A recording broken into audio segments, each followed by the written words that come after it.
La sécurité démarre à l'instant même où l'équipe arrive sur le site. Il n'y a aucune place pour l'improvisation. Le système de mise à la terre, le SMAP, a été conçu en tenant compte des exigences fonctionnelles et de poids.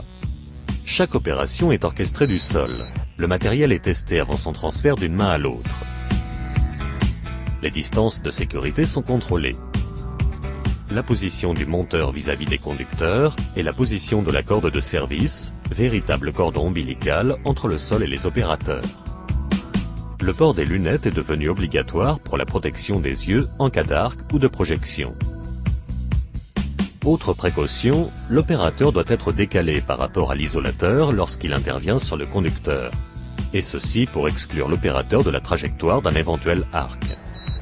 Lors de la vérification de l'absence de tension nominale, en abrégé VATN, la tête doit être positionnée à plus d'1 mètre des pièces de garde pour éviter leur influence et, donc, garantir la détection.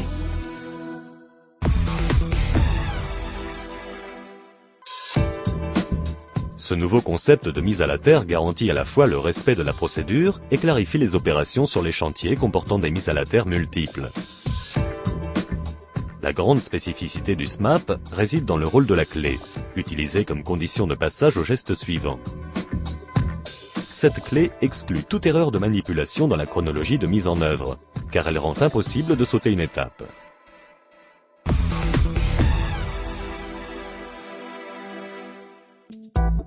La procédure démarre par la mise en place de l'étau de terre.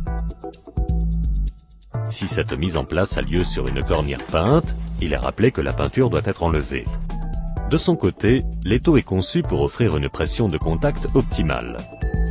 Lors de l'opération de serrage, les rondelles ressorts sont comprimées pour donner une pression de contact parfaitement calibrée.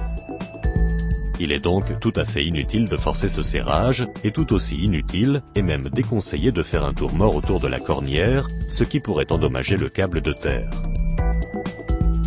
En plus de la pression calibrée, l'étau est doté d'une pointe qui va pénétrer la cornière pour éviter tout glissement. Désormais, les étaux sont fournis avec un repère supplémentaire. Il indique que le bon réglage est effectivement atteint. Une fois que la pression de contact est atteinte et l'alignement de la poignée effectué, à ce moment-là seulement, la clé peut être libérée. Toutefois, avant de libérer la clé, et pour éviter sa chute, il est conseillé de l'attacher à la dragonne qui équipe la pince de ligne. Le mode opératoire consiste ensuite à un enchaînement de 2 gestes, pousser et tourner à gauche.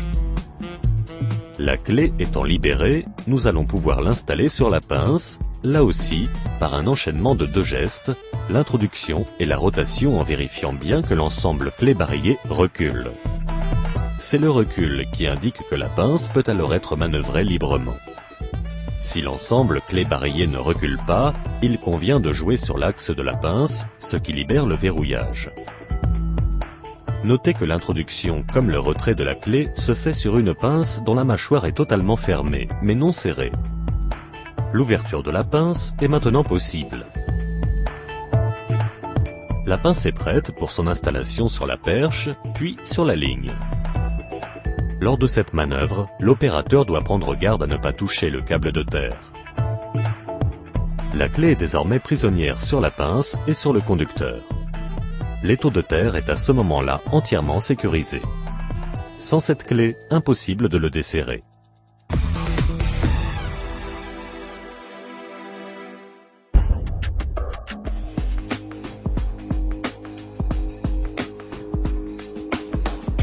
Pour la dépose, il s'agit de parcourir le chemin inverse. D'abord, retirer la pince du conducteur.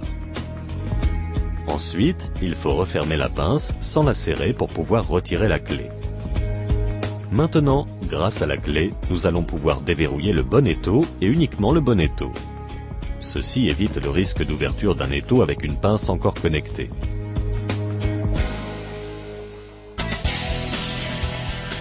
Grâce au SMAP, le système de mise à la terre avec asservissement pince-étau de Fameka, cette opération écarte autant les doutes que les erreurs involontaires.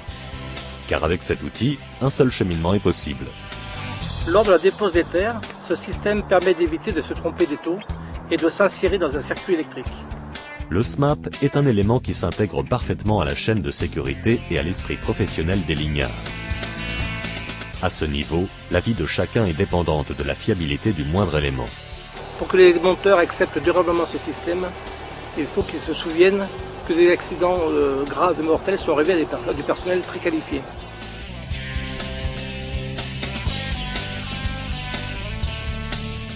Une clé en plus, des soucis en moins.